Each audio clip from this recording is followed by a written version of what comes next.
రోజుకి రూపాయి విలువ పడిపోతుందనేది వాస్తవమే. అది 2021లో ఒక డాలర్కి రూ. 73 చిల్లర ఉంటే 2026కి వచ్చేసరికి అది రూపాయి విలువ అత్యంత పడిపోయి రూ. 96 చేరుకున్నట్టుగా మన వాళ్ళు లెక్కలు చెప్తా ఉన్నారు.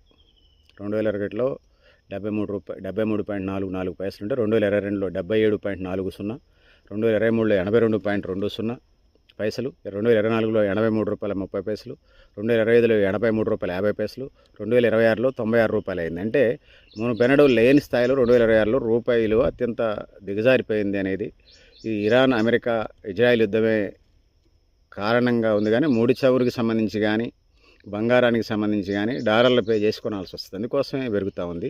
సాక్షాత్తు భారత ప్రధానమంత్రి కూడా డెస్టినేషన్ పేరుతోని విపరీతమైన ఖర్చులు తగ్గించండి, స్వదేశీ యాక్టివిటీస్, మన డబ్బులు మన దగ్గర ట్రాన్సాక్షన్ అయ్యాయి, మనం ఉప్పు పప్పు చింతపండు మనం కొనుక్కుంటాం, ఇక్కడ రైతులే అది ఉపయోగం. అంతేపై విదేశీ కొనుగోళ్ళు, దిగుమతి చేసుకునే వస్తువులు కొనుగోలుని తగ్గించండి, అవసరమైన మేరకే కొనండి అన్న పద్ధతిలో సాక్షాత్తు భారత ప్రధానమంత్రి చెప్పడం జరిగింది. సో అంతర్జాతీయ ద్రవ్యనిధి ఏదైతే ఉందో భారతదేశ ఆర్థిక వ్యవస్థని 4వ స్థానం నుంచి 6వ స్థానానికి, అది వాడు ఏం చెప్తున్నాడు, రోజుకి 50 లక్షలు వచ్చే కోటేశ్వరుణ్ణి, రోజుకు 200 రూపాయలు సంపాదించే కూలీలను రెండు కలిపి, లేకపోతే రోజు ₹1,00,00,000 వచ్చే ఒక కోటేశ్వరుణ్ణి, రోజుకి 300 వచ్చే ఒక కూలీని తీసుకొచ్చి ఇద్దరిని ఈక్వల్ చేస్తూ ఉన్నాడు. ఏం చేస్తున్నాడు, 50 లక్షల ₹150 వీడికి, 50 లక్షల ₹150 ఆడికి చెప్పించి అది తలసరి ఆదాయం చెప్తా ఉన్నాడు. తలసరి ఆదాయము జాతీయ ఆదాయం అది కాదు, నిజ జీవితాల్లో ప్రజల నిజ జీవితాల్లో వెలుగులే నిజమైనటువంటి ఆదాయం. హార్మోజ్ జలసంధి వలన రేట్లు పెరిగినాయి, పెట్రోల్ ధరలు, గోల్డ్ రేట్లు పెరిగినాయి.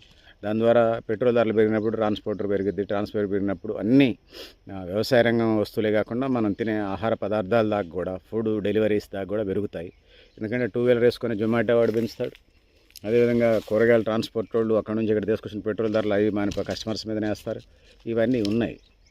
సో ఇది పరిస్థితి, దిగుమతి చేసుకునే పరిస్థితి ఉన్నది. 2024-25లో $58 బిలియన్ విలువ కలిగినటువంటి 757.09 మిలియన్ టన్నుల బంగారం దిగుమతి చేసుకుంటే 2025-26లో $78.98 బిలియన్ విలువ కలిగినటువంటి 721.03 టన్నుల బంగారం దిగుమతి చేసుకున్నాం. బంగారం, ముడి చమురు దిగుమతి చేసుకునేందుకు సో ఇవన్నీ చేసుకుంటే డాలర్లలోనే పేమెంట్స్ చేయాలి ఇది సంబంధించి. సో ఇది పరిస్థితి. బ్యారెల్ ధర $106 ఉన్నప్పుడు మార్కెట్లో డాలర్ విలువ $83 ఉంటే అప్పుడు మనం $8,798 చెల్లించి బ్యారెల్ ఆయిల్ కొనుక్కునేవాళ్ళం, ముడి ఆయిల్. ఇప్పుడైతే $106 ఉన్న విలువ బ్యారెల్ $96 చొప్పున సుమారు $10,776 చెల్లించాల్సి వస్తుంది. అదనపుగా వచ్చేటువంటి ఏదైతే ఉన్నదో అది ప్రజల మీద పడేటువంటి భారంగా నేను చెప్పదలుచుకున్నాను. సో ఆయిల్ ధరలు పెంచితే అన్ని రంగాల మీద ధరలు పెరుగుతాయి. ఎందుకంటే ఆయిల్ పెరిగినప్పుడు ట్రాన్స్పోర్టు, ట్రావెల్, అది ఆటో కానీ, ట్రక్ ఆటో కానీ, ట్రాక్టర్ కానీ, డీజిల్ ఆటో కానీ, కారు కానీ అన్నిటి మీద రేట్లు పెంచుతారు. అవన్నీ ప్రజల మీదనే పడతాయి.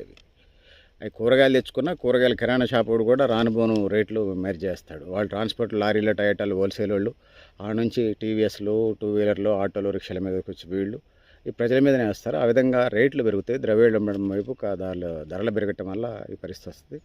సో విదేశీ మారక నిల్వలు తగ్గించడం, స్వదేశీని పెంచడం, మనం స్వదేశీ ఉత్పత్తులను కొనుగోలు చేయటం వైపుకి వెళ్ళాలి. దిగుమతులు బంగారానికి సంబంధించి 24,000 టన్నుల బంగారం ఉందనేది ఒక లెక్క. భారతదేశంలో 24,000 టన్నుల బంగారం అంటే అర్థం చేసుకోండి. అది కాకుండా అదనంగా కొనే కార్యక్రమం ఇలా చేస్తూ ఉన్నారు ప్రజలు. ప్రజల్ని పాలకవర్గం సాక్షాత్తు నరేంద్ర మోడీ గారే బంగారం కొనుగోలు తగ్గించున్నాడు. అంత మాత్రాన పుస్తకాలు కొనుక్కోవద్దు అని అనలేదు ఆయన, పెద్ద మనిషి. అవసరమైన దానికి కానీ దానికి కొనటం వల్ల దేశానికి సంబంధించి దేశభక్తి ఇతర వాటిలలో మీ దగ్గర మరిన్ని డబ్బులు ఉంటే ఇతర వాటిలలో పెట్టుబడులు పెట్టండి అనేది దాని సారాంశం. సో చమురు, వంట నూనె 10% తగ్గిన సుమారు $45 బిలియన్ వరకు విదేశీ మార్గధరల నిల్వలను ఆదా చేయొచ్చు అనేది అదొక రివ్యూ. సో $690.7 బిలియన్ విదేశీ మార్గద్రవ్య నిల్వలు మన రిజర్వ్ బ్యాంక్ ఆఫ్ ఇండియా దగ్గర ఉన్నాయని. సో ఎగుమతులు పెంచడం, దిగుమతులు తగ్గించడం ఎజెండా ఉండదు ఏ దేశానికైనా. ఈ బ్యాలెన్స్ చేసుకోవాలి. దిగుమతుల్ని సాధ్యమైనంత తగ్గించే విధంగా వాడకాలు తగ్గించాలి, ఎగుమతుల్ని సాధ్యమైనంత పెంచుకునే కార్యక్రమం చేయాలి. ఎగుమతులు తగ్గి దిగుమతులు పెరిగితే ఆ దేశం బాగుపడటానికే ఏదని మనం చెప్పలేం. అందుకోసం రూపాయి విలువ పడిపోవడానికి డాలర్లో ఉన్నటువంటి అటు బంగారం కొనుగోళ్ళు, అదేవిధంగా ఆయిల్ కొనుగోళ్ళు అవి డాలర్లోనే కొనాల్సి వస్తుంది. డాలర్ రూపంలో డబ్బులు ఇచ్చి. దాంతో పాటు విదేశీ వస్తువులు కూడా డాలర్లకు సంబంధించి పరిస్థితులు అన్నీ ఉన్నాయి. అందుకోసం వినిమయ తత్వాన్ని తగ్గించుకోవాలి. దేశ ప్రయోజనాలు ఇచ్చా, కుటుంబ ప్రయోజనాలు ఇచ్చా, ఆ విధంగా ముందుకు పోవాల్సిన అవసరం తెలియజేసుకుంటూ, సో పెద్దలారా, మిత్రులారా, మీరు కూడా మీ అభిప్రాయాలు కామెంట్ బాక్స్ రాయని తెలియజేసుకుంటున్నాను.